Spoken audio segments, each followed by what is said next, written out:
Good morning and namaste to all of you. Let's start our Tuesday class with some prayers.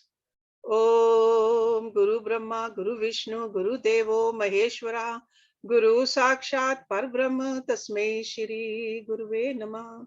Om Bhu Bhuva Swaha, Tatsavitra Varenayam, Bhargo Devasya Dhimahi, Dhiyo Yo Naha Prachodayat. Asto Ma Sadgamya, Tamso Ma Jyotirgamya, Mrityorma Amritam Gamya. Om Sehna Bhavatu, Sehna Bhunaktu, Seviryam Karvavahi, Tejasvi Navadhitamastu, Ma Vidvishavahi. Om Shanti Shanti Shanti Om. So last week we ended the class in the middle of a chapter, and this is a chapter number 9, the Four Quaters. And let's start reading this. Vibhishan was the Rishi Pulatse's son and the legendary Ravan's brother. Once when Ravan held Sita a prisoner in Lanka, Vibhishan had begged his brother to return her to Ram. Her doom would visit their island. Blinded by passion and deluded by the flattery of fawning courtiers, Ravan turned on Vibhishan, accusing him of cowardice and treachery. Vibhishan fled Lanka and joined Ram. When Ravan died after a savage war, Ram crowned Vibhishan king in Lanka. With mighty Hanuman, Vibhishan also flew to Ayodhya in Kuber's Pushpak Viman for Ram's coronation. Long ago, Ram had left the world, but Chiranjeevi Vibhishan still ruled Lanka when one night Sahadev, the Pandav, came to the southern tip of Bharatvarsh and stood gazing across the surging foam with the wind whistling around him. Sahadev felt he must invite Vibhishan to the Rajasuya Yajna, but he was no Ram and his army had no awesome warriors in it who could build bridges across the sea or leap 100 yojans across the phosphorescent waves. As he stood on that shining beach, Sahadev had an inspiration. He shut his eyes and called the name of another fabulous being for whom oceans and mountains were no obstacles. Sahadev had hardly called his name under the flowing moon. Then his nephew, Ghatotkach, appeared before him. If you remember, Ghatotkach is a son of Bhima. He was so much like Bhim, but taller, slimmer, and his head still hairless and smooth as a ghatam, a water pot. Sahadev clasped Ghatotkach to him, and the Rakshas knelt before his uncle for his blessing. Sahadev said, on Lanka lives a great Rakshas who was a Bhagat of Ram of Ayodhya. Yudhishthir's yajna will not be complete unless Vibhishan attends it. Can you fly to him, my child, and say that I beg him to come to my brother's sacrifice in Indraprastha? Ghatotkach bowed, and easily as a bird, the young Rakshas rose into the sky and flashed away from over the sea to the island like a green jewel. With his grandsire, the wind blowing around him, Ghatotkach glided along, quite like a certain Vanar, who was also a son of Vayu, had done an age ago. As he flew by the light of the setting moon, Ghatotkach saw a slender necklace of some stone and wood laid across the waves. It was broken in many places now, but stretched from the shore of Bharatvarsh across the horizon all the way to Lanka. It was a Nal and Vanar's bridge, the Nal Setu, over which Ram and his monkey legions crossed into Lanka. Dawn was breaking on the eastern sky when Ghatotkach saw Lanka ahead of him, a jade island glimmering in the sleepy ocean. Down flew Ghatotkach, smoothly as a bird. Now he saw that some mountains thrust their way into the sky from the island. Seeming actually to float above them was a city that appeared to be made of fine crystal, its towers and mansions sparkling. Ghatotkach thought that not the hidden Rakshas cities of the north were as wonderful as Vibhishan's capital, set like a sapphire in the hills. He remembered Vishwakarma had once built this city for terrible Ravan. Ghatotkach landed in Vibhishan's courtyard. At once, a patrol of stern Rakshas surrounded him with the dark weapons drawn. He had never seen ayuds like these. They were old and of strange appearance. Not, of course, that had he chosen to fight them, these weapons would have been of any use to Vibhishan's guard against Ghatotkach. He was the wind's grandson. He would have smashed them down even as another Vayuputra had done their ancestors thousands of years ago. As it was, unlike Hanuman, Ghatotkach had come in peace and with a message of friendship for Vibhishan. He smiled at the soldiers who accosted him and folded his hands to show he meant no harm. Look, he is a Rakshasa, said the leader of the guards. You remember Ghatotkach's mother is a Rakshasi. Indeed, I am, uncle of the northern strain of our people, replied Ghatotkach, speaking the old tongue fluently. Vibhishan's was a just kingdom, and he was a king of Dharam. Not since Ram came to Lanka had the island known war of any kind. Vibhishan had been content to rule his own people and to return Lanka to the path of truth from which Ravan had torn it. Perhaps Vibhishan's rule was not as brilliant or ambitious as his 10-headed brothers had been, but it was a reign of peace and had heaven's favor. The palace guards brought Ghatotkach before Vibhishan, who said gently, You are one of our own people, young man. Tell me, who are you and what brings you to Lanka? Ghatotkach folded his hands to the great king on his throne, which seemed to be carved out of a single crimson coral. Vibhishan looked as old as a mountain. His eyes shone affectionately at Ghatotkach, and his face was a map of lines. His presence was one of fathomless stillness. Ghatotkach said, I am Ghatotkach, my lord. I am Hindimbi's and Bhim's son, Vayu's grandson and a nephew of Yudhishthir, who is Krishna's cousin and ally. My uncle Sahadev waits on the southern shore of Bharatvarsh. He sent me. The Pandavas mean to perform a Rajasuya yajna in Indraprasth. Sahadev begs you to attend the sacrifice. As he spoke, Ghatotkach studied Vibhishan's serene face and was reminded of Yudhishthir. He saw the same nobility and purity, the same slow thoughtfulness, and their kindly eyes were so alike. After a moment, Vibhishan said, You are welcome to Lanka, Ghatotkach. We grant you freedom of our city. I want to hear all about the Pandavas and their dark cousin. We are told Krishna is the avatar who has come at the end of the Yuga, the one born into the house of the moon. I hear he is my Ram returned to the world for its deliverance. Come, my son, sit near me and tell me about your uncles. Thinking how gentle this king was, more a human being than a Rakshas, Ghatotkach sat beside Vibhishan and recounted the lives of the Pandavas. He began with the times of Bhishma, the patriarch, the son of Ganga, and in a while he had brought the lord of Lanka to the southern shore of Bharatvarsh, where Sahadev waited. Whenever Ghatotkach spoke of Krishna, he saw how intently the king listened, as if he hung on every word. Vibhishan saw another dark face in his mind, a face long since vanished from the earth. When Ghatotkach finished, Vibhishan said, Tell your uncles I will be honored to come to Indraprasth for the Rajasuya yajna. Meanwhile, will you take a few gifts from me for the Pandav king? Vibhishan thought, How can I not come to Indraprasth, at least to see your face, Krishna? The few gifts turned out to be a small treasure, mainly of jewels from another yuga, whose worth could not be estimated in these times. Auspicious pearls, corals, rubies, blue sapphires, and emeralds big as eggs. Receiving these in a silken bag, Ghatotkach knelt before Vibhishan for his blessing. The king laid his palm on his head, then drew him up and embraced him. You are a worthy nephew of your uncles and a worthy son of your father. But come, let me show you from where another uncle of yours once leapt out of Lanka.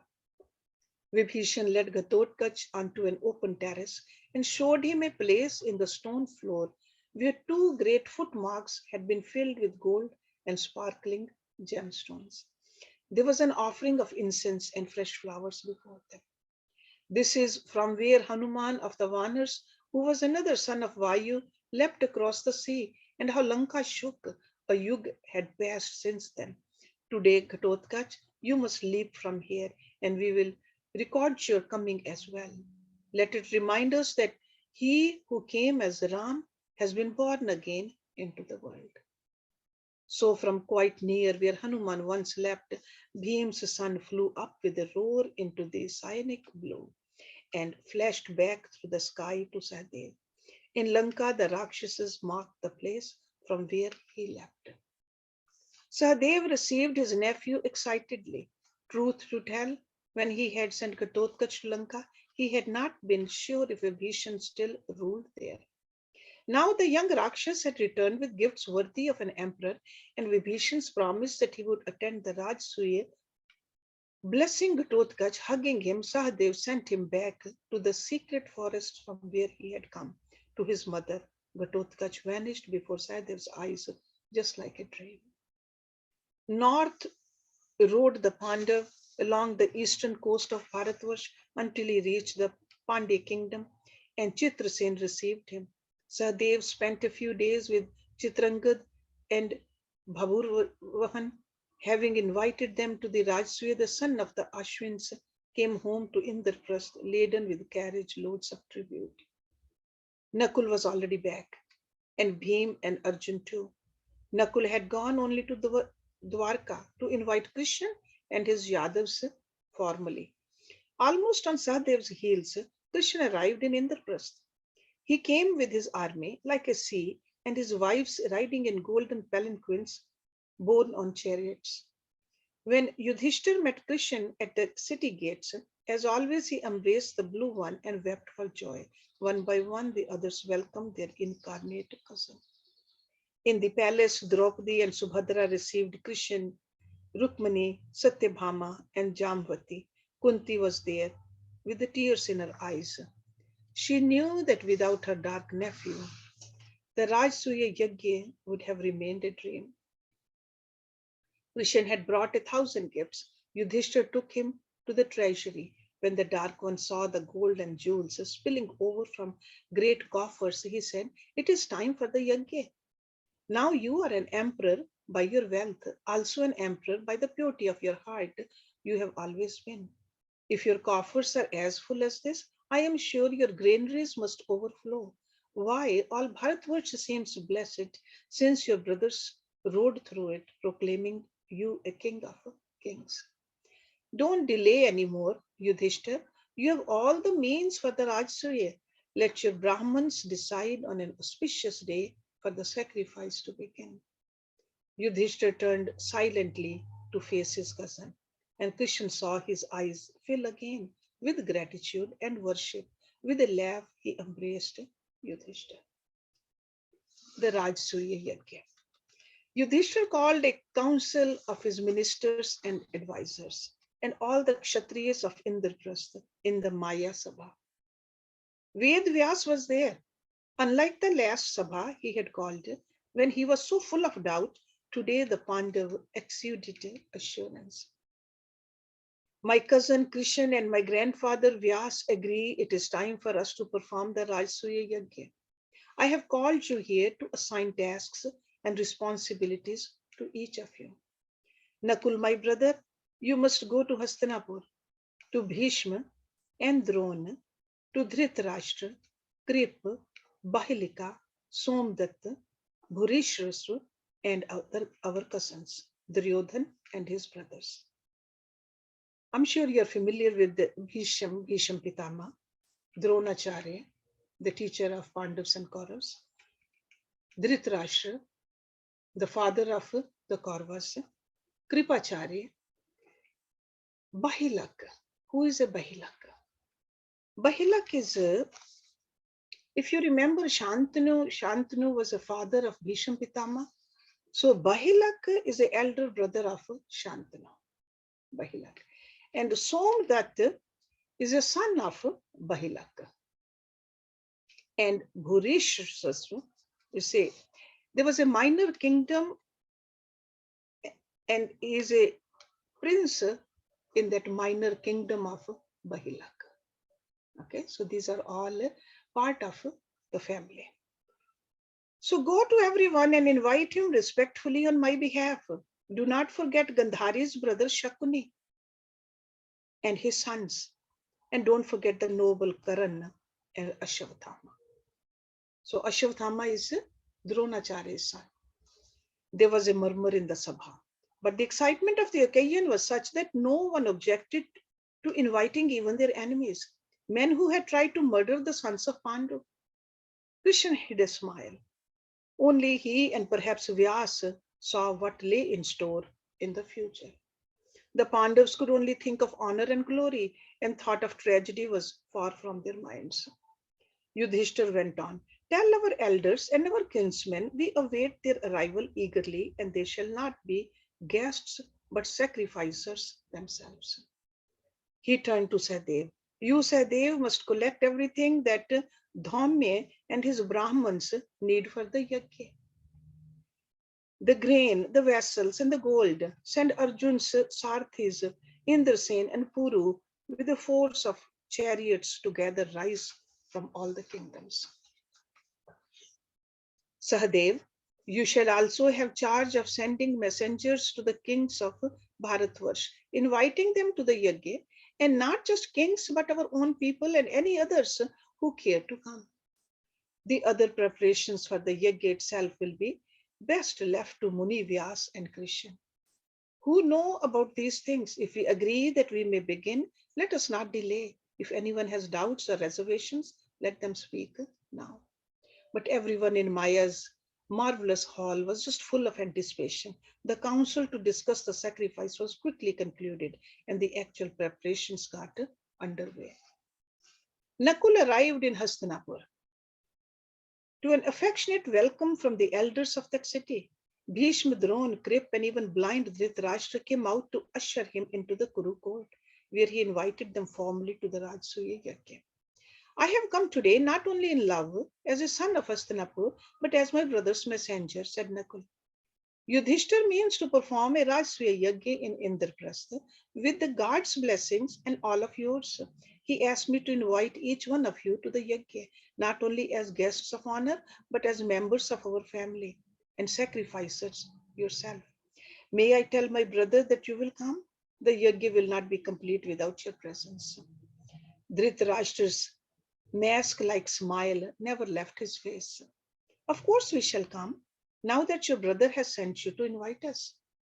Afterwards, Nakul went to every great Kuru, beginning with Bhishma, then to Vidur, Drona, Krip, and at last to the younger princes, Duryodhan and his brothers, and Karan. He was humble, respectful, and they were so curious to see Indraprastha, they did not hesitate to accept his invitation. They all said how happy they would be to come. Of course, not all of them were pleased about the yajna, and not Nakul, Yudhishthir, or anybody deceived themselves they were. But as Dharam demanded, the Kauravas had been invited to the great sacrifice, and they had accepted their cousin's invitation. In Indraprastha, preparations were in full swing. The granaries and the treasury did indeed overflow with tribute. This tribute was paid willingly to an emperor whose spirit was immaculate, whose dharma was meticulous and deep, and whose reign was truly blessed. So a time of grace and fortune had come to all Bharatvarsh. The people of the city were full of sweet fervor. They could hardly bear to wait. Already they were singing and dancing in the streets, and those that had braved a desert for Yudhishthir's sake were amply rewarded now. He made sure that more than anyone, they shared in his moment of glory. They were appointed to important positions for the sacrifice. Whenever a council met, they sat in places of honor in the Maya Sabha. They were persons of obvious influence in Indraprastha. Came spring, the season for the yajna.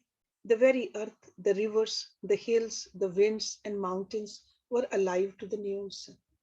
After an age, an emperor was to be crowned, one sovereign ruler for all the sacred land. In Indraprastha, the royal guests began to arrive. 1,000 kings and their legions came to the city, bringing lavish gifts. The Kuru princes from Hastinapur arrived in some grandeur, their train resplendent. But the Kauravas brought only moderate gifts for their cousins, who had once come out of the jungle like orphans when Pandu died. That perhaps was how the Kauravas always thought of the Pandavas, as poor cousins, upstarts who had taken from them, the king's sons, what was rightfully theirs. Duryodhan and his brothers came expecting to find that every splendid description they had heard of Indraprastha. The Maya Sabha and the rest was a huge exaggeration. Indraprastha was more than they had heard or imagined. It was like a city of the gods. When the Kauravas arrived, Krishan, who was responsible for the miracle in the wilderness, was there to welcome them with his disturbing smile. How Duryodhan and his brothers flinched from the blue one's mocking eyes that gazed into their very souls and the darkness there. Krishan had said to Yudhishthir, "Make sure your cousins from Hastinapur feel welcome, so they aren't envious of you." The trusting Yudhishthir had asked, "What shall I do to make them feel welcome?" "Let them be given vital tasks like your own brothers. Duryodhan, especially, must have an important charge." "What charge shall I give him?" Innocently, Krishan had replied, "Why not the charge of the treasury? It will make him feel like one of us." After the Kurus from Hastinapur were ensconced in stately mansions, Yudhishthir went to meet them. He fell at Bhishma's feet, Drona's and Krip's, and sought his elders' blessings. Dhritarashtra himself had cried off from coming, saying being blind would make him unbearably sad on such an occasion. People said this was not the actual reason for his not coming. With tears of real joy in his eyes, Yudhishthir said, "Treat this city as your own. Bless me so the yajna may be a success. It is your sacrifice as much as mine. It is a Rajasuya of the Kuru Vansh." He asked Duryodhan if he would take charge of the treasury, and Duryodhan could not refuse the honor. Dushashan was given charge of feeding the guests, Sanjay of protocol, receiving the visiting kings of assigning mansions for them to stay in and places to sit at the yajna. Krip was to distribute gifts to the Brahmins and Kshatriyas who came and the common people. Every member of the party from Hastinapur found himself with an important charge, and many were pleased to be treated like part of the family. Bhishma and Drona were given the reverence due to the elders of the clan. They had overall responsibility for the arrangements. Even Shakuni was treated with regard. But when Duryodhan inspected his charge and saw the extent of the Yudhishthir's wealth, he seethed with an envy that threatened to derange him. Of course, he showed nothing of it, threw himself into his task. Krishan, who saw into his heart, saw the agony he was in and smiled to himself. By getting the noble and at times naive Yudhishthir to give Duryodhan charge of Indraprastha's treasury, he had sown a seed that would sprout into a horrific war. All the Kshatriyas had arrived, and the illustrious Brahmins who would conduct the yajna. Vyas was to be the chief priest. Narad, Bhardwaj, Sumantu, Gautam, Asip, Vashisht, Chavan, Kanva, Maitreya, Kavas, Tret, Vishwamitra, Parashar, Kashyap, Virsen, and 100 others out of Devlok. Not yet sealed from the earth by the darkness of the Kali Yuga, had also come. Susharma would chant the hymns of the Samved. Yajnavalkya would recite the shlokas and the mantras. Phal, Vasu's son, and Dhamme would pour libations onto the sacred fire. The common people had turned out in crowds. Brahmins, Kshatriyas, Vaishyas, and Shudras from every walk and station of life thronged the Yajnashala. With golden plows, the immortal Brahmins, among them Brahma's own sons, turned the earth where they would worship the gods with offerings and shlokas. When this was done, Yudhishthir was crowned emperor. and consecrated as the sacrificer. During the coronation, as he listened to the chanting of hymns and watched Pandu's son being crowned sovereign of all Bharatvarsh, Narad Muni had a strange and oppressive vision. At first, a pang of panic gripped him, and he turned to look at Krishna, who sat smiling as brightly as ever beside Yudhishthira. Suddenly, as in a hallucination, Narad saw the smile disappear from the avatar's face. The Muni saw how grim Krishna's expression was, his eyes full of awesome destiny. In a moment, Narad was borne out of himself as a phantom of the future, of the cataclysmic war, which revolved mysteriously around the avatar. Narad saw dismembered corpses piled on a vast battlefield, where the earth was covered with a scarlet patina, a lake of Kshatriya's blood. He saw the kings and princes from Yudhishthir's yajna lay upon that field in the grotesque and passionate postures of death. Some had their heads dissevered, others had arrows and swords protruding from them like organs of horror sprouted from their bodies, and screams frozen on their contorted faces. Narad saw with the terrible prescience the devastation of Kshatriya kind. He saw a new age of the Shudra ruler risen over the earth, the Kali Yuga of perpetual night. In the days of that chasmal vision, as if he had no will anymore, Narad turned to look at the man being crowned emperor today. He saw the goodness on that face, the very quality that would cause the gruesome war. Narad's eyes wandered from Yudhishthir's face to the face of the unreally beautiful woman who sat beside him. He gazed raptly at Draupadi with mystic insight. The Muni saw the prophecy that attended her birth being fulfilled, that she would be the nemesis of Kshatriya kind. How perfect she was, like a dark goddess who had come where she did not belong. She is too beautiful for this earth, thought Narad. She belongs in a rarer realm or in the lost past of the world when beauty like hers would have found some comparison. Now she was alone in her stunning loveliness, like a full moon among dim planets, peerless by a long way, she, the empress of Bharatvarsh. Sighing, Nada turned his eyes away from Panchali's supernatural beauty. His gaze alighted on Duryodhan. The Kaurav smoldered with the envy in his heart. The Rishi wanted to laugh aloud at that prince. His obsession was so absurd. Then Narad had a powerful premonition of the tragedy in which Duryodhan's envy would result inevitably, even as night follows day.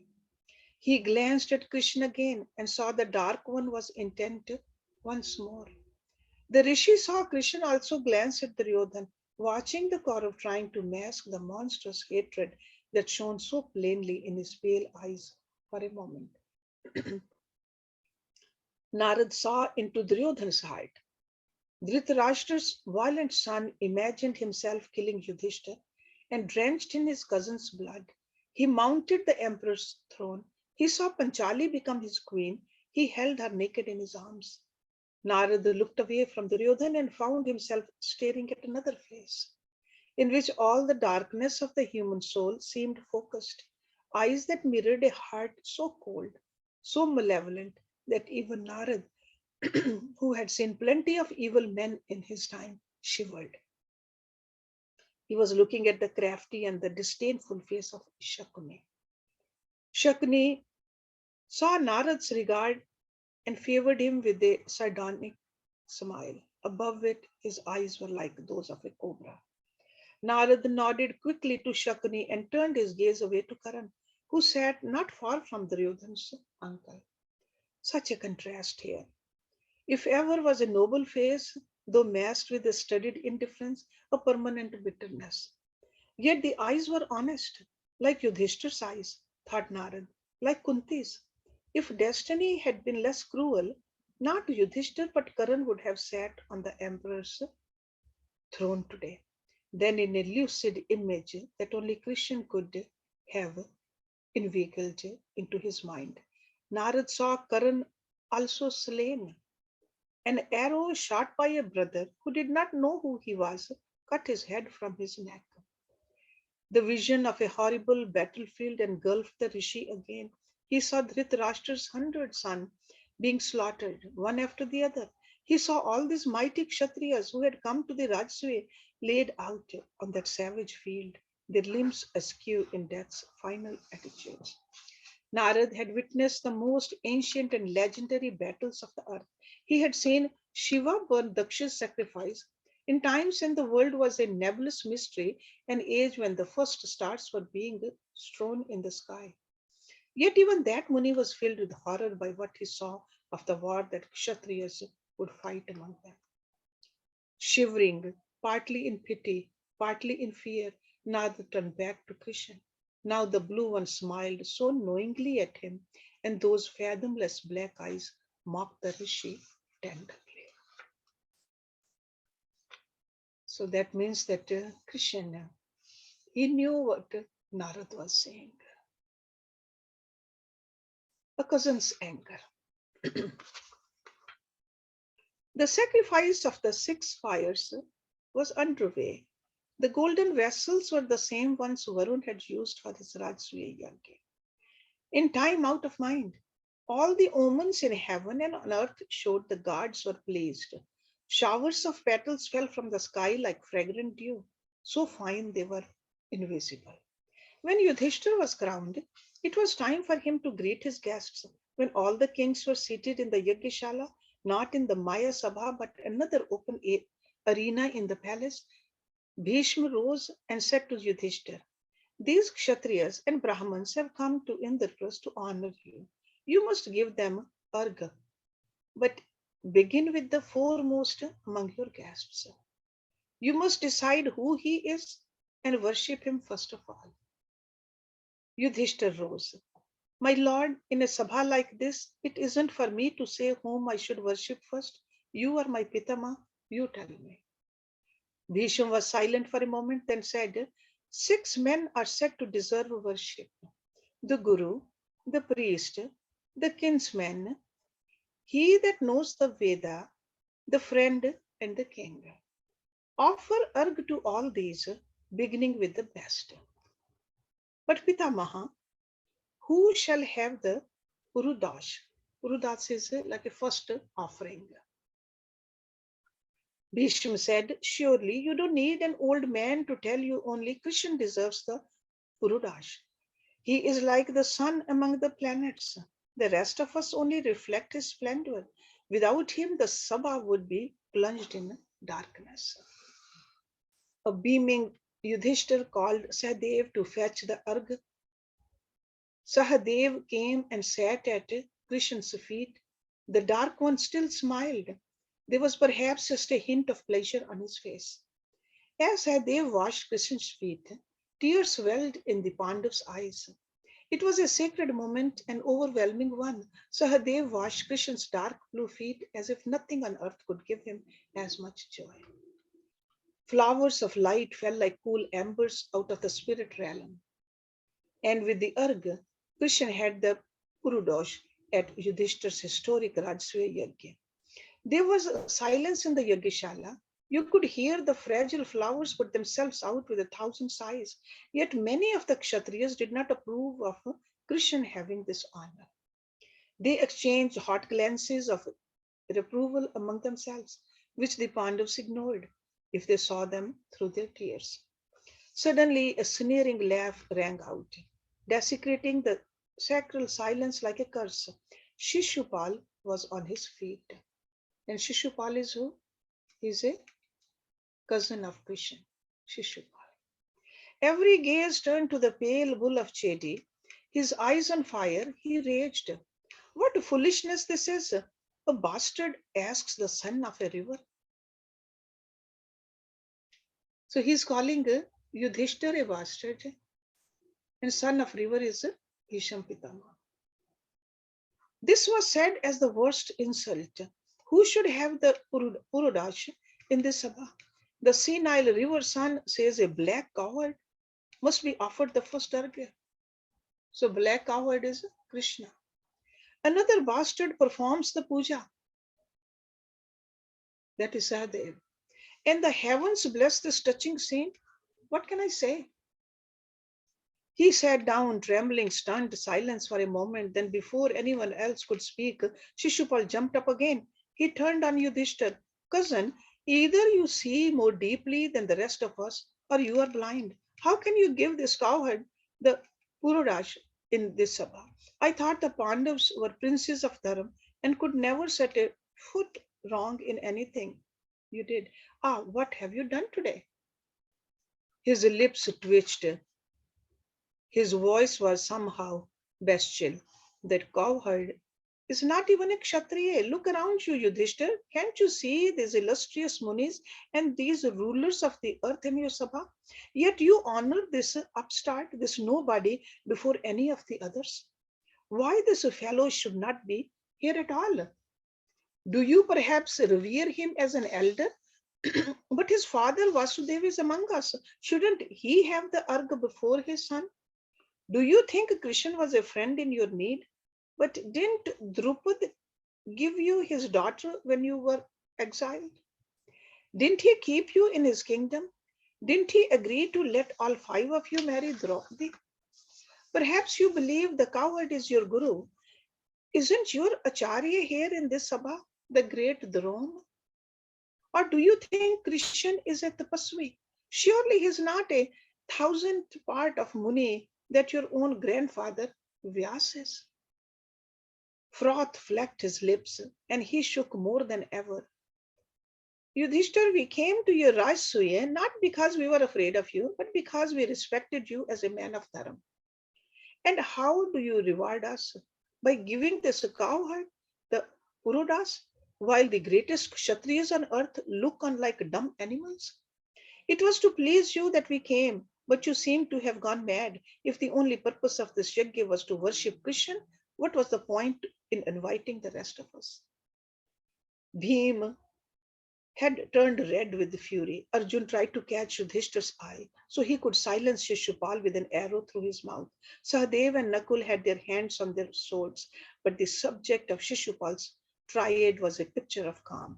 The smile never left Krishna's lips. His black eyes were still full of good humor. Helpless to stop himself anymore, Shishupal raved on. If you wanted a Kshatriya to honor, Bhishma was your choice. If not him, there are others here as worthy, 100 of them. If it was an archer you wanted, Karan is here, a better bowman than your Arjun. Remember, Karan had a measure of Jarasandh in battle, a feat your cowherd could never match. Whenever he paused for breath, silence ruled the Sabha, and it seemed the other kings were disposed to agree with Shishupal. The bull of Chedi had not finished. I am insulted, Yudhishthir, and so are all these lords of men. You have made a mockery of this profound sacrifice. As for Bhisham, I can only say he has lost his wits with age. Who is this black Christian anyway, that you honor him like this? He is not your guru or your son in law. He is just your cousin, as I am. Then why do you worship him? Are you afraid of him? His eyes narrowing, Shishupal turned to Krishna. And you, Yadav, even if the Pandavas give you the Purudash, how can you take it? Did you think for a moment if you are worthy of it? No, you lapped it up like a dog does the leaving of a feast. He turned back to Yudhishthir. Cousin, you sent your brothers with this cowherd to Girivraj, and you thought Krishna did you a service. The truth, credulous king, was that he did not go there for your sake but his own. Jarasandh was the one man Krishna could never deceive. I tell you, my lords, he was terrified of Jarasandh. He seized the first opportunity he saw to kill him with guile. Bhim, you poor fool, you allowed the cowherd to use you for his purpose, not your brothers. And now he sits here, laughing at us, Kshatriyas, that we echoed him the Agar Puja in this August Sabha. I say to you, Pandav, what you have done is like showing the beauty of a golden dawn to a blind man or getting a eunuch married. Others may suffer this madness, but not I. The scales have fallen from my eyes. Yudhishthir, now I know you for what you are, and your Bhishma and your Krishna. I won't stay here a moment longer. Like an angry lion, Shishupal stalked out of the enclosure with a cry. Yudhishthir jumped up and ran after him. He stopped him just outside the Yagnashala. Lord of men, said Yudhishthir indulgently, as to an erring brother, don't leave like this. You are overwrought, Shishupal. I did not mean to insult you or the other kings. To us, Krishna is greater than anyone else's. Shantanu's son Bhishma said, we should give the Purudas to Krishna. Bhishma is older and wiser than we are. You should not offend him. There are other Kshatriyas here, older than you or I. They approved of Krishna being worshipped first. Shishupal, Krishna is more than what you think he is. Now Bhishma came there and he was livid. Yudhishthir, you are an emperor now. How can you plead with this idiot? Not just we, but the three worlds honor Krishna. The very universe does. But this dullard is too blind with arrogance to see who Krishna is. Leave him, Yudhishthir. He is demented with envy. Sahadev cried, Krishna is our guru. He is everything to us. If you have anything more to say about him, I will kill you. Shishupal roared in anger, and the other Kshatriyas came out to hear him. It seemed many of them agreed with him. His hot words had swayed their minds, but Sahadev roared louder than the bull of Chedi. He raised his foot and brought it crashing down. I will trample on anyone who dares insult Krishna. Petals of light streamed down on him. Bhisham cried, the sun, the moon, and the planets, all the mandalas dwell in Krishna. He is the beginning and the end of all things. If Shishupal cannot see this for his vanity, let him leave. Crimson-eyed Shishupal howled, Kshatriyas, we must answer this insult with weapons. Let us defile this unholy yajna. Let us take arms against the coward and his cousins, that they dare humiliate us. There were some shouts of Jai Shishupal, let us fight the Pandavas. Many of the Kshatriyas seemed inclined to stand with the Chedi bull. Soon all the Sabha echoed with voices raised on one side or the other. Swords were drawn. Yudhishthir cried anxiously to Bhishma, Pitama, we must do something quickly. Calmly, Bhishma said, it is the dog barking at the lion. Nothing to worry about. Let him bark. He seems to like the sound of his own voice. With a snarl, Shishupal turned on the patriarch. Old man, you don't fool me with your simpering pretense of being a paragon of dharma. You are a common hypocrite. Let the simple-minded believe in your great vow. We know the real reason for your not taking a wife. You are a eunuch, and the world would have known it if you married. Such a hush fell, but Shishupal ranted on. As for being the son of a river, he sneered, we all know what a river is. She welcomes anyone who cares to bathe in her, welcomes all comers with equal ardor. Bhim cried, Pitama, how can you stand this? But Bhisham said coolly, the minds of those whom a Christian has decided to kill become unsettled like these dogs. Shishupal screamed, Christian, don't tell me about your Christian. Bhishma, you try to frighten these kings with such lies that I am amazed your tongue does not split in 100 slivers. Your Christian's fame is because he killed a bull once and a horse, and horses are bulls, kshatriyas, that a cowherd becomes a legend because he kills the dumb beasts, or because he once lifts an anthill like Govardhan, or perhaps it is because he killed Kans, whose bread he broke, who was his own flesh and blood, noble Kans who wanted to make Krishna his heir, or is your Krishna worthy of this lip spittle worship because he killed Utana, a woman? With a roar, Bhim rushed at Shishupal, but Bhishma seized him in arms still strong enough to restrain the son of the wind. Shishupal cried, let him go, old fool. Let him come and perish like a moth in a flame. Let all these kings see on whose side truth lies, with these treacherous Pandavas and their witless grandfather, or with me. Bhisham still restrained Bhim, though it was like holding a storm in his arms. The Pitama thundered, my lords, you have heard all that the king of Chedi has to say, and you have been swayed by him. You have heard the abuse he has heaped on Krishna and the Pandavas, and on me. It is only fair you hear me out as well. Let us return to the Sabha. I don't think even Shishupal will deny me the right to speak. Shishupal snorted, "Hurry up, old man, then let us get down to the business of Kshatriyas, in which eunuchs have no part. Come, friends, come in again, you too, Shishupal. Listen to what I have to say. It is your life story I want to tell, and there are parts of it you don't know yourself." All the agitated kings, their hosts, Bhishma and Krishna and Shishupal also returned to the Yagyashala. Then at Yudhishthir's Rajasuya Yagya, Bhishma told the story of Shishupal of Sheti. And we'll read that story next week. Om Purnamada Purnam Idam Purnat Purnam Udachyate Purnase Purnamadaya Purnameva Visheshyate. Om Shanti Shanti Shanti Om. Thank you very much.